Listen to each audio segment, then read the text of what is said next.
अमेरिकी प्रतिबंध से पहले ईरान में बड़ी तैयारी हो चुकी है। ईरानी अधिकारी लगातार यूएस को संकेत भी दे रहे हैं कि अब नई आक्रामक रणनीति ईरान अपना रहा है और युद्ध कूटनीति राजनीति में आक्रामक ईरान बनेगा।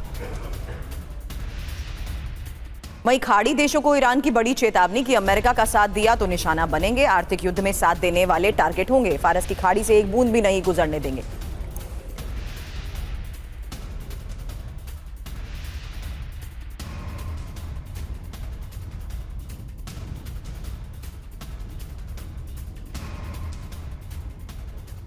तो ईरान में बड़ी तैयारी, अमेरिका पर पड़ेगा भारी, क्योंकि 5 संकेत इसके साफ हैं। जहां हॉर्मूज में दबाव बढ़ेगा, तेल टैंकर्स की आवाजाही रुकेगी। खाड़ी देशों पर कार्रवाई संभव है, जहां सऊदी यूएई में एनर्जी सेंटर्स टारगेट होंगे, जबकि तेल के वैकल्पिक रास्ते भी टारगेट होंगे। पाइपलाइन या बंदरगाह पर स्ट्राइक की भी आशंका है। क्षेत्रीय प्रॉक्सी गतिविधियां बढ़ेंगी और अमेरिका के सहयोगी ठिकानों पर हमले होंगे। वहीं परमाणु कार्यक्रम पर भी सख्त रुख होगा, निगरानी और समझौते पर सहयोग घटेगा। वहीं हॉर्मूज पर ट्रंप को ईरान की दो टूक की ईरान के कार्यवाहक रक्षा मंत्री का ट्रंप पर हमला, हॉर्मूज को अमेरिकी क्षेत्र बताने पर यह पलटवार किया गया। बहुत ज्यादा बोलते हैं ट्रंप। माजिद इब्नुल रेजा का यह बयान, ट्रंप की धमकियों से नहीं झुकेगा ईरान। अब हॉर्मूज से गुजरने वाले जहाजों से टोल ईरान वसूलेगा। ईरानी संसद की समिति ने प्रस्ताव को मंजूरी दी है। नेविगेशन, सुरक्षा, इंश्योरेंस, फ्यूल पर टोल लगेगा। ईरान की मुद्रा रियाल या तय दूसरी करेंसी में वसूली होगी और कानून बनने से पहले संसद और गार्जियन काउंसिल की मंजूरी जरूरी है। हालांकि स्ट्रेट ऑफ हॉर्मूज में ईरान अपना नियंत्रण बढ़ा रहा है। नियम तोड़ने वाले जहाजों पर जुर्माना लगेगा, जहाजों को हिरासत में ईरान लेगा और ब्लैकलिस्टेड जहाज से मदद की तो दूसरे जहाज पर कार्रवाई। शिप टू शिप ट्रांसफर करने वाले जहाज भी ब्लैकलिस्ट हो सकते हैं। तो प्रतिबंध लगा तो जलेगा हॉर्मूज का समंदर, क्योंकि खबर यह है हॉर्मूज पर ईरान का यह नया प्लान है। ईरान की संसद में प्रस्ताव आगे बढ़ चुका है और हॉर्मूज से गुजरने वाले जहाजों पर टोल लगेगा।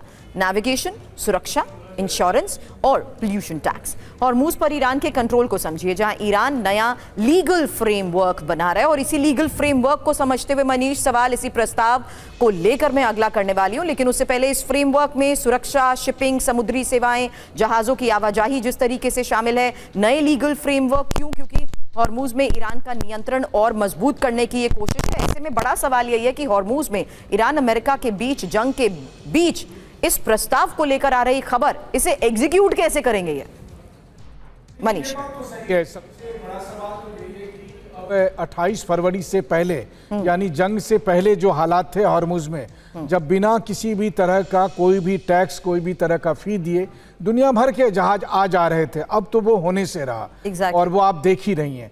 अब जो दूसरी बात है कि ये टैक्स अगर ईरान वसूलने की बात करता है तो मुझे लगता है कि अमेरिका ये मंजूर नहीं करेगा और अमेरिका ने अलग से अपनी नाकेबंदी कर रखी है, तो वहाँ पर तो ईरान खुद अपने जहाज नहीं पास करा पा रहा है तो दूसरे जहाज़ों को क्या पास कराएगा। डेटा बता रहे हैं कि इस हफ्ते मुश्किल से 20 जहाज क्रॉस कर पाए उस जगह पर जहाँ पर रोजाना 100-150 जहाज क्रॉस किया करते थे। तो ऐसी स्थिति में मुझे लगता है कि धीरे धीरे हॉर्मुज एक ऐसा रास्ता बनने वाला है जिसको पूरी दुनिया भूल जाएगी, क्योंकि केवल बात टैक्स की नहीं है, बात है कि इस सेफ्टी की, सिक्योरिटी की गारंटी कौन लेगा जो बार बार वहां से जहाज गुजर रहे हैं। तो और बहुत सारे अल्टरनेटिव इस्तेमाल किए जा रहे हैं। अमेरिका से कोई भी अश्योरेंस नहीं मिल रहा है। मनीष, एक और सवाल कर रही हूं, क्या ईरान के साथ बैक चैनल बातचीत बाकी देशों की भी है स्ट्रेट ऑफ हॉर्मूज की स्थिति को देखते हुए? बिल्कुल, देखिए ओमान और ईरान के बीच में लगातार बातचीत हो रही है। ओमान ईरान से ये कह रहा है कि अगर हमने बहुत ज़्यादा पुश किया तो फिर ऐसा ना हो कि इस वाटरवेज का विकल्प ढूंढा जाने लगा, और वो बहुत तेज़ी से काम हो रहा है। अगर ये मामला इसी तरह कुछ महीने और खिंच गया तो फिर जो वैकल्पिक रास्ते हैं, जैसे आप देख रहे हैं ईस्ट वेस्ट पे पाइपलाइन सऊदी अरब बना रहा है, या दुबई ने भी जो है सो फुजेरा पोर्ट को महत्वपूर्ण बनाने की बात कही है, ताकि अब दुबई की जगह पर यूएई के फुजेरा पोर्ट से तेल निकला करेंगे। तो इस तरह के बहुत सारे विकल्प हैं जिसका इस्तेमाल किया जा रहा है, ताकि कल के दिन में हॉर्मुज के नाम पर ईरान आजीवन जो है वो ब्लैकमेलिंग ना कर सके। ये सब ऑल्टरनेट रूट्स के तौर पर प्लानिंग फेज में है, उसको अमल में आने में अभी भी बहुत साल लग सकते हैं, लेकिन इस बीच ईरान चोक पॉइंट बना चुका है स्ट्रेट ऑफ हार्मूज को और ईरान से युद्ध के लिए अब अमेरिका एक और तैयारी कर रहा है। नई तैयारी के बारे में खबर है कि सस्ते इंटरसेप्टर अमेरिका बना रहा है और ड्रोन हमलों से बचने के लिए सस्ते इंटरसेप्टर। यूएई में बड़े स्तर पर इंटरसेप्टर का उत्पादन शुरू हो चुका है और हर महीने 30,000 इंटरसेप्टर यूएस बनाएगा।